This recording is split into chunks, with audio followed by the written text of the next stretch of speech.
చిన్న ఇంజెక్షన్ ద్వారా మోకాలు మరియు నడుము నొప్పులకు దీర్ఘకాలిక పరిష్కారం. డాక్టర్ ప్రకాష్ గుడిపూడి. సంప్రదించండి. Allied's pain and pain management centre, Hyderabad. December 12 నుంచి కూడా రాష్ట్ర వ్యాప్తంగా నిరవధిక సమ్మెకు దిగిన పరిస్థితుల్లో ప్రభుత్వంతో చర్చలు ప్రతిసారి విఫలమవుతూనే వస్తున్నాయి. దాదాపు 26 రోజులు అంగన్వాడీ ఉద్యోగులు అయితే ఆందోళన చేస్తున్నారు. అయితే ఆందోళన చేస్తుంటే ఆందోళనకి పరిష్కార మార్గాలు చూపకుండా ఎస్మాని ప్రయోగించింది రాష్ట్ర ప్రభుత్వం. ప్రస్తుతం దీని మీద అంగన్వాడీలు అయితే పూర్తిగా ఆందోళన చెందుతున్నారు, ఆగ్రహాన్ని వ్యక్తం చేస్తున్న పరిస్థితి. అంగన్వాడీ వర్కర్స్ సంబంధించిన రాష్ట్ర అధ్యక్షుడు ఉన్న బేబీలను ప్రస్తుతం మనం ఎలా చూస్తారంటే, ప్రభుత్వం 26 రోజులుగా మీరు చేస్తున్న సమ్మెని పక్కన పెడుతూ ఎస్మా ప్రయోగించింది. అందరూ కూడా విధులకు హాజరు కావాలంటూ ఎస్మాని ప్రయోగించిన పరిస్థితి. ఎట్టి పరిస్థితుల్లోనూ విధులకి వెళ్లే ప్రసక్తే లేదు. ఎందుకంటే రాష్ట్ర ప్రభుత్వం అంగన్వాడీ సెంటర్లు తాళాలు పగలు కొడితే పరిగెట్టుకు వెళ్ళిపోతారని చూసింది. ఆ తర్వాత అధికారులందరినీ అంగన్వాడీ సెంటర్లో పెడితే వెళ్ళిపోతారని చూసింది. ఇప్పుడు మళ్ళీ నిన్న మొన్న 5వ తేదీ లోపు విధుల్లో చేరకపోతే అంగన్వాడీ ఉద్యోగాలు తీసేస్తామనేటప్పటికీ అంగన్వాడీలందరూ మళ్ళీ వెళ్ళిపోతారని చూసింది. ఇప్పుడు మళ్ళీ కొత్త నాటకం ఆడుతుంది. జీవో నంబర్ 2 విడుదల చేసి ఎస్మా ప్రయోగిస్తున్నాం, అత్యవసర సేవలుగా గుర్తించున్నామని. అత్యవసర సేవలుగా అంగన్వాడీలు గుర్తించినట్టు ఇది మా మొదటి విజయం. అది గొప్ప విషయంగా మేము భావిస్తున్నాం. కానీ అదే క్రమంలో 6 నెలల వరకు సమ్మెలు ధర్నాలు చేయకూడదు. కాబట్టి మీరు సెంటర్లోకి వెళ్ళిపోండి, మేము మాత్రం వేతనాలు పెంచమంటే కుదరదు. నువ్వు అత్యవసర సేవల కింద గుర్తించినప్పుడు కనీస వేతనాలు అమలు చేసి తీరాలి. కనీస వేతనాలు అమలు చేస్తేనే అత్యవసర సేవల కింద అది వర్తింతుంది. కాబట్టి కనీస వేతనాలు అమలు చేసే జీవో కూడా సాయంత్రం తీసుకురండి, అప్పుడు మాత్రమే వెళ్తారు. కానీ లేదంటే మాత్రం ఎట్టే పరిస్థితుల్లోనూ ఈ చట్టాన్ని మేము అంగీకరించే ప్రసక్తే లేదు. మేము అవసరమైతే ఓ పక్క ఈ పోరాటం చేస్తాం, మరో పక్క న్యాయ పోరాటం కూడా చేస్తాం.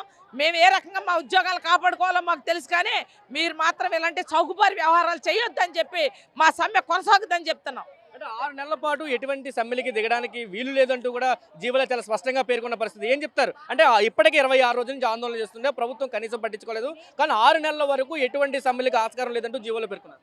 6 నెలలు మీకు సంబంధమే లేదు. ఈ రాష్ట్ర ప్రభుత్వానికి 6 నెలలు అనే సంబంధమే లేదు. ఎందుకంటే ఇంకో 15 రోజుల్లో 20 రోజుల్లో ఎన్నికల నోటిఫికేషన్ వస్తుంది. మీకు సంబంధం ఏంటి ఆ తర్వాత? కాబట్టి అది మీరు చెప్పినా ఇక్కడ మేము వినే ప్రసక్తి లేదు, మేము వినడానికి సిద్ధంగా లేము. మీ జగన్మోహన్ రెడ్డి గారికి ఇచ్చే సలహాదారులు వీళ్ళందరికీ బుర్రలో గుంజులేని వాళ్ళందరినీ పెట్టుకుని ఇటువంటి చౌకబారి పనులు చేస్తున్నాడు ఆయన. మా అంగన్వాడీ ఆయమ్మ అయితే చాలా మంచి సలహాలు ఇస్తుంది ఆయనకి, ఆవిడ పెట్టుకోమని తప్ప వీళ్ళందరికీ లక్షల రూపాయలు, కోట్ల రూపాయలు సలహాదారులకి అనవసరంగా ఖర్చు పెట్టి ఈ రాష్ట్ర ప్రజాధనాన్ని అంతటినీ దోసిపెడుతుంది వాళ్ళకి. దీనివల్లే ఈ రాష్ట్రం దృష్టి పెట్టిపోతుంది. కాబట్టి జగన్మోహన్ రెడ్డి గారు ఇప్పటికైనా అంగన్వాడీలు వేతనాలు పెంచి న్యాయబద్ధంగా వాళ్ళ విధుల్లో తీసుకెళ్ళండి, సమ్మె విరమింపు చేయండి. అంతేగాని దొంగ దెబ్బలు కొట్టాలని మాత్రం ప్రయోగించి ప్రయత్నాలు చేయకండి. సుబ్రహ్మణ్యం గారు మీరు చెప్పండి, అంటే ఇప్పటికే ప్రభుత్వం చాలా క్లారిటీగా చెప్తుంది, పిల్లలకు కానీ బాలింతలకు కానీ ఇవ్వాల్సిన సరుకులు ఇవ్వాల్సి ఉంది. కాబట్టి ఇది అత్యవసర విభాగంగానే మేము గుర్తిస్తున్నామంటే ప్రభుత్వం గుర్తించిన పరిస్థితి. ఎస్మాని కూడా ప్రయోగిస్తున్నాం, ఇప్పటివరకు మనం చూడలేదు. అంటే అంగన్వాడీలని ఎస్మా ప్రయోగించడం మొదటిసారి ఆంధ్రప్రదేశ్లో, ఈసారి చూస్తున్న పరిస్థితి ఎలా చూస్తుంది? రాష్ట్ర ప్రభుత్వం ఈరోజు దుర్మార్గంగా అంగన్వాడీ మహిళల మీద ఎస్మా ప్రయోగిస్తూ ఉంది. దీన్ని ఎట్టి పరిస్థితుల్లో అంగన్వాడీలు భయపడరు. ఈ ఎస్మా కాపీలని రేపే దగ్ధం చేస్తాం. ఇది అత్యవసర సర్వీస్ కిందకి రాదు ప్రభుత్వం అని చెప్పేసి మేము చెప్పదలుచుకున్నాం. ఈరోజు ఎస్మా కిందకి ఏమొస్తుందో కూడా తెలియలేని దౌర్భాగ్య పరిస్థితిలో ఈ రాష్ట్ర ప్రభుత్వం ఉందా అని చెప్పేసి మేము అడుగుతా ఉన్నాం. ఈరోజు పౌష్టికాహారం గురించి గర్భిణీలు బాలింతలకే కాదు అంగన్వాడీ మహిళలకు కూడా పౌష్టికాహారం కావాల్సిన అవసరం లేదా జగన్మోహన్ రెడ్డి అని అడుగుతున్నాం. మేమేం అడుగుతున్నాం? పౌష్టికాహారం తినడానికే ఈరోజు కనీస వేతనాలు అమలు చేయమని చెప్తున్నాం. మా సమ్మె చాలా న్యాయమైంది. సమ్మె నోటీస్ ఇచ్చాము, చాలా లీగల్గానే మేము సమ్మె నోటీస్ చేస్తూ ఉన్నాం. మా పట్ల చాలా న్యాయం ఉంది. 26 రోజుల నుండి గుర్తు రాని పౌష్టికాహారం ఈరోజు కొత్తగా ఎందుకు గుర్తొచ్చిందంటే ఈరోజు మా డిమాండ్ న్యాయమైందని మా వెనకమాలున్న 1,00,000 మంది అంగన్వాడీలకి 1 కోటి మంది కార్మిక వర్గం మద్దతుగా ఉంది. అందుకనే ఈరోజు రాష్ట్ర ప్రభుత్వం ఏదో పద్ధతిలో అణిచివేత ధోరణి ప్రయోగిస్తూ ఉంది. మాది రాజ్యాంగబద్ధంగా ఉన్న హక్కుని మేము పాటిస్తూ ఉన్నాం. ప్రభుత్వం వెంటనే వెనక్కి తగ్గాలి, అంగన్వాడీ డిమాండ్ పరిష్కారం చేసేంత వరకు మా సమ్మె కొనసాగిద్ది అని చెప్పేసి కూడా ఈ సందర్భంగా ఈ ప్రభుత్వానికి హెచ్చరిక చేస్తా ఉన్నాం. గతంలో 5వ తారీఖు లోపు విధులకు హాజరు కావాలని చెప్పారు. నిన్న 5వ తారీఖు డేట్ అయిపోయింది. 6 ఉదయానికి వచ్చేటప్పటికే జీవో నెంబర్ని 2ని విడుదల చేసి ఎస్మాని ప్రయోగిస్తున్నామని చెప్పి ప్రకటన ఏ విధంగా చూస్తారు? ఈ ప్రకటన చెల్లదు, అంగన్వాడీల్లో చెల్లదు. ఎస్మా ప్రయోగించే ఐసిడిఎస్ భారతదేశ చరిత్రలో ఎక్కడా లేదు. ఎక్కడా లేని తీసుకొచ్చి ఈరోజు ఆంధ్ర రాష్ట్రంలో ప్రయోగించాలి అంటే ఇక్కడ అలాంటి పప్పులు ఉడకటానికి అంగన్వాడీలు సిద్ధంగా లేరు. అంగన్వాడీ ఉద్యమం గుర్తుపెట్టుకొని ఈరోజు తన గొయ్యిని తనే తవ్వుకోవద్దు అని చెప్పేసి మేము చెప్పదలుచుకున్నాం. మా సమ్మె కొనసాగిద్ది. డిమాండ్లు పరిష్కారం అయ్యేంత వరకు ఎవ్వరు ఒక్కరంటే భయపడరు అని చెప్పేసి మేము చెప్పదలుచుకున్నాం.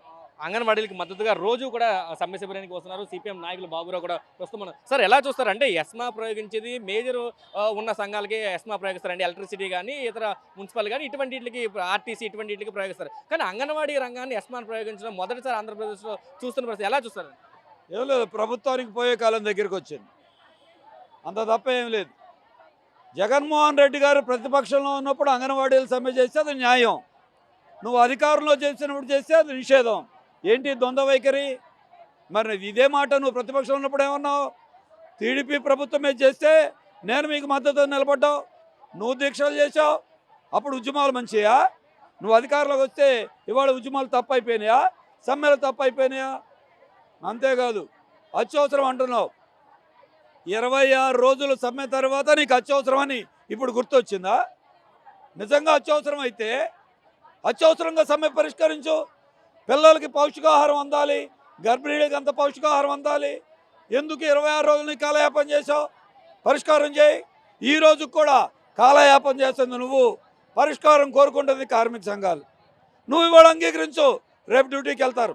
అత్యవసరం అంటే జీవోలు జారీ చేయటం కాదు, ముఖ్యమంత్రి ప్రత్యక్ష జోక్యం చేసుకుని యూనియన్లు పిలిచి చెప్పిన హామీలు అమలు చేయి. అది అత్యవసరమని నువ్వు జనం మీద అత్యవసరం అనే దాన్ని నువ్వు ఒక ఆయుధంగా వాడుకోవాలనుకున్నావు. ఇలా వాడుకోవాలనుకోండి కుదిరేది కాదు. నేను 6 నెలలు జైలు శిక్ష వేస్తా. నువ్వు జైలు శిక్ష వేసేది? శిక్ష వేయాల్సి వస్తే ఈ ప్రభుత్వానికి శిక్ష వేయాలి. ఎందుకు? మాట తప్పింది మీరు, హామీ ఇచ్చి తుంగలో దొక్కింది మీరు. వీళ్ళని ఉద్యోగాలు తీసేస్తాను శిక్ష వేస్తానంటే జనం మీ గవర్నమెంట్కి శిక్ష వేస్తారు. గుర్తుపెట్టుకోండి, వాళ్ళు ఒంటరిగా లేరు. కార్మిక సంఘాల మద్దతు ఉంది, కార్మికుల మద్దతు ఉంది, పార్టీల మద్దతు ఉంది, లబ్ధిదారుల మద్దతు ఉంది. పోరాటం సాగిస్తాం. ఇది ఇప్పటివరకు అంగన్వాడీలు కొన్ని రంగాలకు పరిమితం అయింది. రేపు మొత్తం రాష్ట్రంలో రోడ్డు ఎక్కుతున్న అందరు కార్మికుల్ని కలిపి ఐక్య పోరాటం చేసి మొత్తం ప్రభుత్వాన్ని నిగ్గదీసే పరిస్థితి నువ్వు కల్పించుకుంటున్నావు. ఆలోచన చేయి, లేకపోతే జటిలం. ప్రభుత్వం బాలింతలకు కానీ చిన్నపిల్లలకు కానీ పౌష్టికాహారం అంగన్వాడీ సెంటర్ నుంచి ఇవ్వాల్సి ఉంది, అది ఆగిపోతుంది. ఇది అత్యవసరంగా మేము భావిస్తున్నామని ప్రభుత్వం చెప్తున్నారు. అవును, నిజమే, ఇవ్వాలి. ఈ పరిస్థితి ఎవరు తెచ్చారు? 14 రోజుల ముందు సమ్మె నోటీస్ ఇచ్చినప్పుడు అత్యవసరం కాబట్టి మాట్లాడాలని నువ్వు ఆ రోజున ఎందుకని మాట్లాడాలా? పోనీ 26 రోజులైంది, ఇవాళకైనా ముఖ్యమంత్రి ఎందుకు మాట్లాడరు? ఎందుకు పరిష్కారం చేయరు? అంగన్వాడీ కార్మికుల సమస్యలు తీరాలి, అటు పిల్లలకి గర్భిణీ స్త్రీలకి పౌష్టికాహారం అందాలి. పౌష్టికాహారాన్ని అందించేటువంటి అంగన్వాడీ వ్యవస్థ బాగుంటే పౌష్టికాహారం అందుతుంది, వాళ్ళకి సేవలు అందుతాయి. సంక్షేమం అంటే ఏంటి? సంక్షేమం అంటే పథకాలు ఇవ్వటమే కాదు, సంక్షేమాన్ని అందించేటువంటి కార్మికులు వాళ్ళకి సంక్షేమం అందించాలి. అప్పుడే సంక్షేమం పౌష్టికాహారం బాగుంటుంది. ఆ పని ఇప్పటికైనా సరే ప్రభుత్వం చేయాలని చెప్పేసి మేము డిమాండ్ చేస్తాం. చెప్తున్నారు పూర్తిగా ఎస్మా ప్రయోగంతో అయితే అంగన్వాడీలు అయితే ఆగ్రహ జ్వాలలు అయితే వ్యక్తం చేస్తున్నారు. ప్రభుత్వం ఏదైతే జీవో ఇచ్చిందో ఆ జీవోను కూడా తగలబెడతామని చెప్పి ఇప్పటికే చెబుతున్న పరిస్థితి కనిపిస్తుంది. మనం చూస్తే రోజు అలంకార్ సెంటర్, విజయవాడలో ఉన్న అలంకార్ సెంటర్ ధర్నా చౌక్లో ఇదే విధంగా అంగన్వాడీలు ధర్నా చేస్తున్న పరిస్థితి కనిపిస్తుంది. అందరూ కూడా ఒక్కసారిగా ప్రభుత్వం ఇచ్చిన జీవోతో అయితే ఆందోళన చెందుతున్న పరిస్థితి అయితే కనిపిస్తుంది. అంగన్వాడీలు సమ్మెలో కూర్చున్న అంగన్వాడీలు కూడా ఉన్నారు. వాళ్ళతో మరి ఎలా చూస్తారంటే ఇప్పటికే ఎస్మా ప్రయోగిస్తున్నామని ప్రభుత్వం చెప్పింది, దానికి సంబంధించిన దిశానిర్దేశానికి సంబంధించిన జీవోలు కూడా విడుదల చేసిన పరిస్థితి ఎలా చూస్తారు అంగన్వాడీ గారు? ఈరోజు ప్రభుత్వము మా మీద నిర్బంధం చాలా పెద్ద ఎత్తున పెట్టింది. నిన్న సాయంత్రం 5 గంటల లోపు మీరందరూ డ్యూటీల్లో జాయిన్ అవ్వాలి, లేకపోతే మిమ్మల్ని అందరినీ తీసేసి కొత్త వాళ్ళని పెట్టుకుంటామని బెదిరించారు. కలెక్టర్లు, పీడీలు, సిడిపిఓలు, సూపర్వైజర్లు అందరూ కూడా బెదిరించారు. అయినా సరే మా సమస్య పరిష్కారం అయ్యేదాకా మేము రాము, మీ బెదిరింపులకి మేము బెదిరిపోము అని చెప్పేసి అంగన్వాడీ కార్యకర్తలు ఈ రోజు 26వ రోజు కూడా రాష్ట్ర వ్యాప్తంగా సమ్మెలోకి వచ్చేసాం తెల్లారేపాటికి. అలాంటి పరిస్థితుల్లో వాళ్ళకి ఏం చేయాలో అర్థం కాక ఇవాళ ఏంటంటే కొత్తగా ఇంకో జిమ్ముక్కుని తీసుకొచ్చి జీవో నెంబర్ 2 అనేది తీసుకొచ్చారు. అసలు అంగన్వాడీ కార్యకర్తలం ప్రభుత్వ ఉద్యోగులం కాదు, అత్యవసర సేవలం కాదు, మేము కేవలం స్కీమే. మేము చర్చల సందర్భంగా బొత్స సత్యనారాయణ గారు ఏమడిగారు మమ్మల్ని, మీరు ఏమన్నా అత్యవసర సేవలా, మీకెందుకు జీతం పెంచాలి, సంవత్సరానికి ఒకసారే 5 సంవత్సరాలకు ఒకసారే పెంచుతాను తప్ప మరి ప్రతి సంవత్సరం పెంచుతారా మీకు జీతాలు అని అడిగారు. అలాంటి ఆయన ఈరోజు మీరు గనక వెళ్ళకపోతే డ్యూటీల్లో మిమ్మల్ని అందరినీ అరెస్టులు చేయించేస్తాం, 6 నెలల పాటు నిషేధము, మీరు సమ్మెలు చేయకూడదు, ధర్నాలు చేయకూడదు అంటే మేమేం చెప్పదలుచుకున్నామంటే, అయ్యా ఇంకొక 20 రోజుల్లో నోటిఫికేషన్ వస్తుంది, ఎలక్షన్ నోటిఫికేషను. ఆ తర్వాత నువ్వు మాకు ఇచ్చేదేమీ లేదు, అల్టిమేట్ మేమే మీకు ఇస్తాము, నువ్వు మమ్మల్ని అరెస్టులు చేయించేదేమీ లేదు, నిషేధాలు మా మీద నువ్వు పెట్టేది లేదు. మొత్తం రాష్ట్ర వ్యాప్తంగా ఉన్న 1 కోటి మంది కార్మికులు, 36 లక్షల మంది లబ్ధిదారులు అందరూ కలిసి నీ ప్రభుత్వానికి నీకు ఇస్తాము నిషేధాజ్ఞలు అని చెప్పేసి మేము చెప్పదలుచుకున్నాం. ప్రభుత్వం ఇప్పటికే జీవోలు ఇచ్చింది, రేపు ఖచ్చితంగా హాజరు కావాలంటూ కూడా దాంట్లో చాలా క్లియర్ కట్గా చెప్పింది. నిన్నటి వరకు 5వ తారీఖు వరకు ఒక డెడ్ లైన్ ఇచ్చారు. ఆ డెడ్ లైన్ ముగిసిన మరుక్షణమే ఈ జీవోని ఇవ్వడం కూడా ఎలా చూడాలి? బెదరవండి, అంగన్వాడీ వర్కర్లు హెల్పర్లు జీతాలు పెంచుకునేదాకా వెళ్ళే పనే లేదు. ఎందుకంటే మొత్తం రాష్ట్ర వ్యాప్తంగా ఆయన 1000 పెంచినా 2000 పెంచినా 450 కోట్లు తప్ప అంతకంటే ఎక్కువ అవ్వవు. వాళ్ళు చేసిన అవినీతికి, వాళ్ళ కుంభకోణాలకి, వాళ్ళ ఇసుకలు అమ్ముకుంటానికి వీటన్నిటికీ చాలా కోట్లు దిగమింగారు. కానీ అంగన్వాడీ కార్యకర్త తన కుటుంబం నడుపుకుంటాం కోసం, తన బిడ్డల భవిష్యత్తు కోసం, వాళ్ళ ఆరోగ్యాల కోసం ఈరోజు వేతనం పెంచమని అడుగుతున్నాం. ప్రభుత్వం ఇంత నిర్బంధం పెట్టినా మేము ఇక్కడే రోడ్ల మీద కూర్చొని రాత్రి తెల్లార్లు ఇక్కడే ఉండి మేము మా జీతం పెంచమని మేము ఎందుకు అడుగుతున్నాం? మా కుటుంబ పోషణ కోసం మేము అడుగుతున్నాం. కాబట్టి ఎట్టి పరిస్థితుల్లో వెనక చేసేది లేదు. అదరం బెదరం మా సమస్య పరిష్కరించేదాకా. ఇక్కడ చాలా మంది అంగన్వాడీలు ఉన్నారు, అడుగుదాం. అమ్మ, ఎలా చూస్తారు అంటే ప్రభుత్వం ఇప్పటికే చాలా క్లియర్ కట్గా చెప్తుంది ఇది అత్యవసర విభాగంగా ఇప్పటివరకు గుర్తించలేదు, కానీ ఇప్పుడు గుర్తించిన పరిస్థితి అందరూ కూడా అటెండ్ కావాలి, 6 నెలల వరకు సమ్మెకి ఎటువంటి సమ్మెలకు అనుమతి లేదంటూ చెప్పిన పరిస్థితి. ఏదైతే ఉందో మేము న్యాయపరంగానే మేము సమ్మెలో దిగుతున్నామని చెప్పి గవర్నమెంట్కి చెప్పే దిగాం. ఆ రోజు ఏమైంది, ఈ రోజు గుర్తొచ్చింది అత్యవసర సమావేశం. మేము ఏదైతే అడుగుతున్నామో కనీస వేతనం 26,000, మీరు పాదయాత్రలో 1000 రూపాయలు ఇస్తా ఉన్నారు అదనంగా తెలంగాణ కంటే, అదేనా మాట నిలబెట్టుకోమంటున్నాం. ఏది లేకుండా మేము పెంచము చేయము, సమ్మెలు చేయొద్దు, మిమ్మల్ని అరెస్టులు చేస్తామంటే అరెస్టులు కాదు, ఎంతమందిని అరెస్ట్ చేస్తారో చెయ్యండి, అంతేగాని మేమైతే వెనక్కి తగ్గేది లేదని చెప్తున్నాము. అంటే ప్రభుత్వానికి ఎటువంటి హెచ్చరికలు జారీ చేయబోతున్నారు యూనియన్గా అంటే మేము ఇప్పుడు ఏంటంటే చెప్తున్నాం కదా, ఇప్పుడు ఏదైతే ఉందో మీరు అరెస్టులు చేస్తూ ఉన్నారు, ఎంతమందిని అరెస్ట్ చేస్తారు చెప్పండి. అరెస్టులు చేసినా సరే ఏది చేసినా సరే మేమైతే మూకమ్మడిగా సీఎం గారి ఇంటికే వెళ్తామని చెప్తున్నాం. ఇది చెప్తున్న పరిస్థితి. పూర్తిగా ఏదైతే ఎస్మా ఇచ్చారో దానికి వ్యతిరేకంగా ఆగ్రహ జ్వాలలు అయితే కనిపిస్తున్న పరిస్థితి కనిపిస్తుంది. పూర్తిగా ఎన్ని బెదిరింపులు చేసినా కానీ మేము వెనక్కి తగ్గేది లేదంటూ అంగన్వాడీలు చెబుతున్నారు. ప్రభుత్వానికి హెచ్చరికలు జారీ చేస్తున్నారు. ఏదైతే జీవో ఇచ్చిందో ఆ జీవోని తగలబెడతామని కూడా చెప్తున్న పరిస్థితి. ఇప్పటికే 24 గంటల దీక్షలకి, రోజు కూడా 24 గంటల దీక్షలకి అంతా కూడా దిగిన పరిస్థితి. కార్మిక సంఘాలకు సంబంధించిన నేతలు కూడా ఇక్కడికి ఒక్కొక్కరికి చేరుకున్నారు. ఎప్పుడైతే ప్రభుత్వం ఈ జీవో ఇచ్చిందో ఆ జీవో ఇచ్చిన అనంతరం కూడా అంతా కార్మిక సంఘాలు ఇక్కడికి చేరుకుంటున్నాయి. ఆందోళన, అంగన్వాడీలు చేస్తున్న ఆందోళన పోరాటానికి వాళ్ళంటే మద్దతు తెలియజేస్తున్న పరిస్థితి కనిపిస్తుంది. వాళ్ళతోటి కూడా అంటే ఎలా చూస్తారు సార్, ఎలా చూస్తారు అంటే ఎస్మాకి సంబంధించి ఇప్పటికే ప్రభుత్వం జీవోలు కూడా విడుదల చేసింది, ఆదేశాలు కూడా జారీ చేసిన పరిస్థితి. ఈరోజు జగన్మోహన్ రెడ్డి ప్రభుత్వం ఏర్పాటై దాదాపు 4.5 సంవత్సరాలు పూర్తవుతా ఉంది. రేపు వచ్చే నెలలోనే ఎలక్షన్ కూడా వచ్చే అవకాశం ఉంది. అంగన్వాడీ కార్మికులు న్యాయమైనటువంటి కనీస వేతనాల కోసం గత 4.5 సంవత్సరాల నుండి అడుగుతూ ఉన్నారు. అయితే అడిగినప్పుడు ఏం సమాధానం చెప్పకుండా దాదాపు సమ్మె చేస్తాం, మాకు సమస్యలు పరిష్కరించండి, తెలంగాణ కంటే మీరు అధికారంలోకి రాకముందు 1000 రూపాయలు వేతనం పెంచుతా ఉన్నారు. అయితే 1000 రూపాయలు పెంచారు. అయితే 13,500 తెలంగాణలో ఇస్తూ ఉన్నారు. 13,500 ఒక 1000 రూపాయలు పెంచితే 14,500 అవుతుంది. వాటిని అమలు చేయండి అని శాంతియుతంగా ఇంతవరకు కూడా 26 రోజులుగా ఎలాంటి ప్రభుత్వ ఆస్తులకు భంగం కలగకుండా, దౌర్జన్యం చేయకుండా చాలా నీతి నిజాయితీగా వారి హక్కుల కోసం రైట్స్ ఏదైతే ఉందో ఆ విధంగా సమ్మె చేస్తూ ఉన్నారు తప్ప కార్మికులేమి ఈ విధంగా సమ్మెను విచ్ఛిన్నం చేయాలనేటువంటి ప్రభుత్వ ప్రయత్నం చేయడం వల్లనే ఈ ఉద్యమం ఉధృతం అవుతా ఉంది. ఖచ్చితంగా కనీస వేతనం ఇవ్వాలా, గ్రాడ్యుటీ ఇవ్వాలా, అదేవిధంగా వీళ్ళకి రిటైర్మెంట్ బెనిఫిట్స్ కూడా ఇవ్వాలనేటువంటిది మేము తెలియజేస్తా ఉన్నాం. ఎస్మా ప్రయోగించడం అంటే మహిళా కార్మికుల పైన చాలా చిగ్గుచేటైనటువంటి విషయం. ఈరోజు ఎస్మా గత తమిళనాడు ప్రభుత్వంలో జయలలిత గారు ఎస్మా ప్రయోగించారు, ఏమయ్యారో మనమంతా కూడా చూసాం. గతంలో ఒక 10 సంవత్సరాలు సీఎంగా ఉన్నటువంటి వ్యక్తి అంగన్వాడీ కార్మికుల జోలికి వచ్చి వారికి వేతనాలు పెంచకుండా ఇబ్బందులు పెడితే ఏం జరిగిందో చూశారు. కాబట్టి మీరు మాట ఇచ్చేటప్పుడు ఇవ్వకముందు వల్ల ఉండాలా, మాట ఇచ్చి మాట అమలు చేయకుండా ఈరోజు రాష్ట్ర ప్రభుత్వం పూర్తిగా నిర్లక్ష్య ధోరణి అవలంబిస్తూ ఉంది. ఎస్మా ప్రయోగించినా, బెదిరింపులు చేసినా, అక్రమ కేసులు పెట్టిన ఉద్యమం కనీస వేతనాలు పెంచేంత వరకు, వేతనం పెంచేంత వరకు ఈ ఉద్యమం కొనసాగుతుంది తప్ప తగ్గేది లేదు.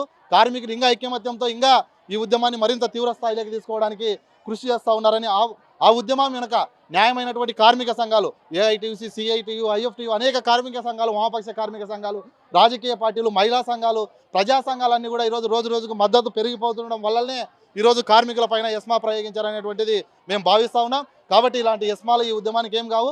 న్యాయమైనటువంటి మీరు ఈ 1,00,000 మంది మహిళలు ఉన్నారు, వారి కార్మికులకు వేతనాలు పెంచండి. ఈరోజు అనేక రూపాల్లో మీకు అంతా కూడా గవర్నమెంట్కి ఆదాయం వస్తూ ఉంది. వాళ్ళేమో వెళ్ళ గొంతెమ్మ కొరకేమో అడగడం లేదు. వారికి కష్టించే వారికి మీరు వేతనాలు పెంచండి. అడగని వారికి అయితే వేలు లక్షల కోట్ల రూపాయలు ఇస్తూ ఉన్నారు. అడిగే వాళ్ళకు మీరంతా కూడా అన్యాయం చేస్తూ ఉన్నారు. కాబట్టి ఇది సమంజసం కాదు. ప్రభుత్వానికి తక్షణమే ఈ ఎస్మాను, ఈ సమ్మెను విచ్ఛిన్నం చేయడానికి ఎస్మా ఉపయోగించారు. దాన్ని మీరంతా కూడా ఆ ఎస్మా ఉపయోగించకుండా సమస్యలు పరిష్కరించాలని కూడా కోరుతా ఉన్నాము. 3 సార్లు 4 సార్లు చర్చలు జరిగినాయి. అయితే 11 డిమాండ్లలో 10 డిమాండ్లు పరిష్కరించినాం, 9 డిమాండ్లు పరిష్కరించినాం అంటున్నారు. అయితే ప్రధానమైనటువంటి డిమాండ్ వదిలిపెట్టి మిగతా డిమాండ్లు ఒప్పుకోవడం, అది ఆ 9 డిమాండ్లు కూడా వాళ్ళ అధికారంలోకి వచ్చినటువంటి తర్వాతనే ఆ డిమాండ్లు వాళ్ళు కార్మికుల మీద భారం పెట్టడం వల్లనే వాళ్ళు తగ్గించుకున్నారు తప్ప వేతనాల విషయంలో మాట్లాడడం లేదు. కాబట్టి ఖచ్చితంగా వేతనాలు పెంచిన తర్వాతనే మీరంతా కూడా ఈ ఉద్యమాన్ని సమ్మెను మామూలుగా సమ్మె బంద్ చేస్తారు తప్ప లేని పక్షంలో ఈ ఉద్యమం మరింత ఉధృతమవుతుందని కూడా ఈ సందర్భంగా తెలియజేస్తా ఉన్నాను. ఇది చెప్తున్నారు. పూర్తిగా ఎన్ని ప్రయోగించినా, అంటే ఎన్ని నిర్బంధాలు ప్రయోగించినా సమ్మె అయితే ఖచ్చితంగా కొనసాగుతుందంటూ యూనియన్ నాయకులు చెప్తున్న పరిస్థితి కనిపిస్తుంది. ఎస్మా ఎప్పుడైతే వార్త విన్నారో అప్పటి నుంచి కూడా అంగన్వాడీలో ఒక ఆందోళన అయితే పెరిగిన పరిస్థితి. ఖచ్చితంగా ప్రభుత్వం ఎన్ని నిర్బంధాలు ప్రయోగించినా మేము పోరాటాన్ని ఆపే ప్రసక్తి లేదంటున్నారు. ఒక మెయిన్ డిమాండ్ ఏదైతే ఉందో కనీస వేతనాల డిమాండ్, దానికి సంబంధించి ఒక స్పష్టమైన హామీ ప్రభుత్వం ఇవ్వాలంటూ కూడా అంతా అడుగుతున్న పరిస్థితి అయితే కనిపిస్తుంది. ఇప్పటికే ఎమ్మెల్యేలు ఇళ్లను ముట్టలు కానీ కలెక్టరేట్ ముట్టలు కానీ పూర్తయిన సందర్భంలో వాళ్ళంతా నిరాహార దీక్షలో పూనుకున్నారు. ఇప్పటికైనా ప్రభుత్వం వెంటనే వెనక్కి తగ్గాలి, ఎస్మాకి సంబంధించిన జీవోని వెంటనే వెనక్కి తీసుకోవాలి. లేని పక్షంలో ఖచ్చితంగా సీఎం జగన్మోహన్ రెడ్డి ఇల్లును ముట్టడిస్తామని చెప్తున్న పరిస్థితి. ఎవరైతే సలహాలు ఇస్తున్నారో వాళ్ళంతా కూడా ఆ సలహాలు తీసుకునే జగన్ కూడా ఆలోచించాలంటూ వాళ్ళు చెప్తున్న పరిస్థితి. ఒక్కసారిగా తీసుకొచ్చిన ఏదైతే ఎస్మా జీవో ఉందో ఈ జీవో తోటి ఒక హీట్ అయితే పెరిగింది కార్మిక సంఘాల్లో అని చెప్పొచ్చు. ఖచ్చితంగా అంగన్వాడీలు మరో పోరాటానికి, మరొక తమ చేసే సమ్మెని మరింత ఉధృతం చేయడానికి అయితే ముందుకెళ్తున్నట్టయితే ప్రస్తుతం కార్మిక నాయకులు చెప్తున్న పరిస్థితి కనిపిస్తుంది. కెమెరా పర్సన్ నాణ్యత కలిసి సురేంద్ర, RTV, విజయవాడ నుంచి. మరిన్ని వీడియోస్ కోసం ఛానల్ ని సబ్స్క్రైబ్ చేయండి. లేటెస్ట్ అప్డేట్స్ కోసం వాట్సాప్ ఛానల్ ని ఫాలో చేయండి. అండ్ లింక్ డిస్క్రిప్షన్ లో ఉంది.